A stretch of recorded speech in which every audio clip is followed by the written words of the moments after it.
How often do you think about your life? Do you ever think of it in terms of a higher plan, or do you believe that it's just a series of random events and experiences, a collection of free will choices based on luck and what just comes our way?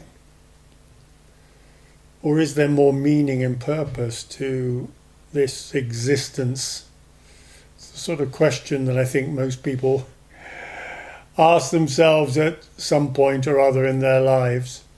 To what extent do we design our lives? Have we designed it? Have we helped to design it? I remember years ago as a teenager meeting with some of my schoolmates, and we went to the pub. We were old enough then. And we had this discussion about free will and destiny. And I was arguing for destiny or predestination. I was suggesting that a lot of our experiences are based on something we've agreed to experience, a sort of predestination. My three other friends were all committed to the free will option, so I was something of a lone voice.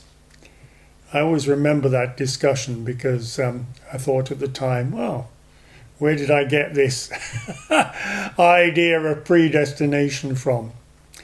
And then a few years later, I came across a wonderful book, actually a children's book, by Neil Donald Walsh called The Little Soul and the Sun. If you haven't read it or come across it, I highly recommend it. And in that book, it portrayed a gathering, a meeting of a collection of souls, a soul group, if you like, meeting before incarnation. All these souls together were about to be born onto the planet. And they came together, and what they came together to do was to agree how they would help each other in the life to come. So some of them agreed to be friends, some agreed to be adversaries, and even one friend of the leading character agreed to harm that character during his lifetime, and this was all done very much on an agreed basis that there would be no, if you like, animosity involved, that it would all be done quite voluntarily. And so this opened up the premise for me that we agreed to this life before birth. It sort of reinforced to some extent my predestination idea. And so I then came across this thing called a soul contract, which is basically the premise derived from Neil Donald Walsh's book, and indeed from other books that I read later, including the work of Michael Newton and Dolores Cannon. You may be aware of her work. She did a series of regressive hypnosis on various clients and took them back to before their birth, when they actually admitted or confessed or shared that they had agreed to certain experiences in this lifetime. Now, I also came across a galactic video, a channeling of our galactic friends on Telegram recently, and it was talking about soul contracts, and it was saying that there is this soul meeting, as they called it. We each have a soul meeting with wise advisors and our guides, presumably spirit guides, before we incarnate. And this agreement incorporates certain paths we're going to take, certain challenges, certain gifts, certain talents that we bring to the world. And as I mentioned earlier, this is not a forced agreement, purely voluntary, a voluntary choice. and said to be made out of love and courage. So this would tend to reinforce the idea that we're not victims in this life, that we have agreed to have the experiences that we in fact do go through to a large extent. We volunteered not just to come in and have these experiences, but we volunteered at this very time. In other words, this time on the planet when so much is going on. And I'll come back to that in a broader context later. So you might say, well, if that's true, Glenn, then why do we suffer? I wouldn't have agreed to suffer if I had the chance to agree my life before I actually came here. Well, it seems that suffering is part of the process. Pain is also, or can be, part of the process. And this could be a karmic element. For those of you who watch my previous podcast, you'll know that I went into karma in quite some detail, and you can find that on my channel. So the premise then becomes that it's not only an agreement to undergo certain experiences, to meet certain people, to have certain connections, if you like, in this lifetime, but also that some of these are based on unfinished business, if you like, from other lifetimes, from karma that's being carried forward from previous lifetimes. Now, I don't think this is very controversial per se, but it does, of course, presuppose that we believe in reincarnation and more than one life. So if you happen to be one of those people that believes that this is the only life and at the end of it, that is the end of it, then this probably doesn't resonate with you. But assuming past lives are real, some people call them parallel lives on the basis that time is not linear, that it's all happening now, then certain karmic situations, I'll put it sort of fairly neutrally in that respect, can come up for reconciliation. In fact, we can agree as part of our soul contract to meet the opportunity, to meet the experience yet again, to enable us to reconcile and ideally transcend that karma. So how do soul contracts work in practice? Well, I think it's important, and this is something that the Galactics were emphasizing, it's not written in stone, okay? So it's basically, think of it as a framework or a roadmap with certain destinations, and free will is still available. So in fact, my friends in the pub were also right. We were both right in a sense, that free will still exists, and free will is, if you like, the wild card of the soul contract. It determines the tempo, how quickly you come to certain experiences, when you take a certain path, when you come to a certain crossroads and what choice you make. And also if you decide to take any detours along the way. You might take a soul contract holiday, so to speak, during your lifetime.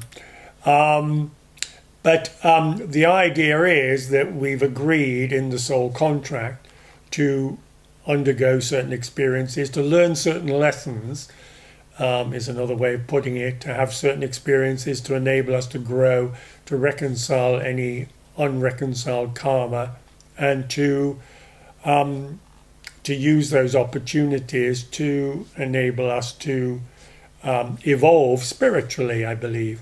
And that, I think, is something which is fairly well expressed in the spiritual literature. Now, this doesn't mean, of course, as I've already indicated, that if you choose to learn a certain lesson in this lifetime, that if you don't learn that lesson, then hell and damnation, so to speak. That it doesn't work like that. But what happens, or what can happen, is that if you don't learn the lesson at the first or a subsequent opportunity, then you may find that form of lesson repeating itself during your lifetime, so that you will be given other opportunities in different contexts, maybe with different people, to make that lesson, if you like, to finish that lesson and to move on. So, that makes sense. So you don't really get away with avoiding the lesson, because it'll keep coming up, but you could go through the whole lifetime avoiding it and then carry it forward, as I've suggested earlier. Now, soul contracts, according to the Galactics, may also contain a so-called hidden allies clause. What is that, you may ask? Well, it's basically an agreement or an arrangement as part of the soul contract to meet certain people, to connect with certain people, maybe others in your soul group or others generally that you agree to connect with, either as helpers, as friends, maybe as mentors, and they could also be challengers or adversaries. So as I mentioned in connection with Neil Donald Walsh's book, Little Soul and the Sun, there is that scene there in the book where the soul who was making his contract makes an agreement with an obvious adversary, someone who is going to do him harm, but with mutual agreement. So yeah, it can be an adversary as well. So think of it this way: if you have enemies maybe in this lifetime, whether you do or not, or you consider them to be enemies, they could well be people, or almost certainly people, that you've agreed to go through that experience with to enable your own growth, and of course vice versa. Now, some souls, as part of their contract, apparently have opted in or opted out of what is called an ascension clause. Now, I don't want to go into this in too much detail here. Maybe I'll cover it in a subsequent podcast, because I am planning to do a podcast on ascension. But basically the premise is that because at this time on Earth we are going through, certainly I believe we're going through this ascension process, that the consciousness of humanity is raising generally. Some people will want to continue in that process to go through and complete the ascension, and others won't. And they may have agreed to that one way or the other in the soul contract. A soul contract can also be a continuation of part of a, if you like, a long story from the past, which could go back thousands, if not millions of years. So it could, for example, go back to something like Atlantis or Lemuria, if you believe in those parts of our history, human history. So we can pick up on, again, sort of unfinished business from that time, whether it's Atlantis or Lemuria or something more up to date, doesn't really matter. But again, it becomes a continuation of that story. Now, you may ask yourself, well, if we have this soul contract, why aren't we aware of it when we come in? Why don't we know what we've agreed to do or experience? I mean, wouldn't that make sense? Well, actually, no, because the idea is that if we knew our soul contract, then we wouldn't play the game, so to speak.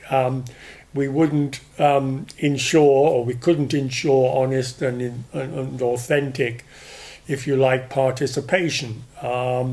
We might avoid certain hardships. Makes sense, doesn't it? We might avoid certain people that we know because we've agreed with them that they're going to put us through, let's say, a difficult or painful experience, a traumatic experience maybe. So that's why there is what some people call this forgetting process, so that when we actually come in, having made the soul contract, we forget what we've agreed to. It's like this spiritual amnesia, some people call it, so that we come in effect with a clean sheet. A couple of other things I'd like to say briefly about soul contracts. Some soul contracts may have what are called exit and choice point clauses. So an exit clause or an exit agreement is basically a point in your life. It could be after a number of years, or it could be consequent on a certain experience, where you can choose as part of your contract to leave this incarnation, to move on. And you can also choose to continue. But it's an option. It's like an optional exit point. And you also have potentially choice points where when you reach a certain point in your life, you can choose another direction, if you like, as an extension of the soul contract, what you've already agreed to. One thing I would also like to mention, which you may or may not have heard of, and I actually came across this a few years ago, and it struck me as being very, very interesting and appropriate, that some people say that soul contracts also, it can include things like symbols or even colours, patterns maybe, that when we see them in this incarnation, we recognise them, and it directs us to a certain path. It may be a way of keeping us on track, or to meet a certain person with whom we're destined or we've agreed to have a relationship, for example. I've had that experience a couple of times in my life, actually, very interesting. So yeah, that is another possibility. So these could be subtle signs along the way, along the road, like a road sign, and you look at it and you think, oh, okay, but unconsciously it's like a trigger, a direction to take you down a certain path or down a new road. Now, there are also, for certain souls, what are called lineage contracts. Now, these are quite significant contracts in the sense that some souls agree to take on the karma of a lineage or a group, and to go through the process of reconciling those situations, the collective situation, if you like, in this lifetime as part of their soul contract. Obviously, that's quite an advanced and quite a substantial task, and I think maybe only for the brave who take that on. But it is a form of taking on all the ancestral, if you like, unresolved lessons from the past, from past lives, and processing that during this one lifetime. Quite a task, as you can imagine. So that exists as well. I don't know whether any of you recognize or resonate with any of these various clauses or options clauses. Of course, I'm using that in a very loose sense. There's no literal clause. There's no written agreement, so far as I can, so far as I believe. In fact, the Galactics talk about the soul contract being written in light, which is a nice way of putting it. So there we are. That's what I wanted to say about soul contracts. As always, happy to hear your own views, your own experiences. Do put them in the comments below. Let me know what you think. And I hope that this has been valuable and interesting for you. And as I said, next time I am going to talk more about ascension, the current path the energies coming onto the planet. I've touched upon this in previous podcasts, but I want to expand upon it and take it in a few different directions. So I hope you can be there to join me for that one. Until then, thanks for listening. Thanks for watching.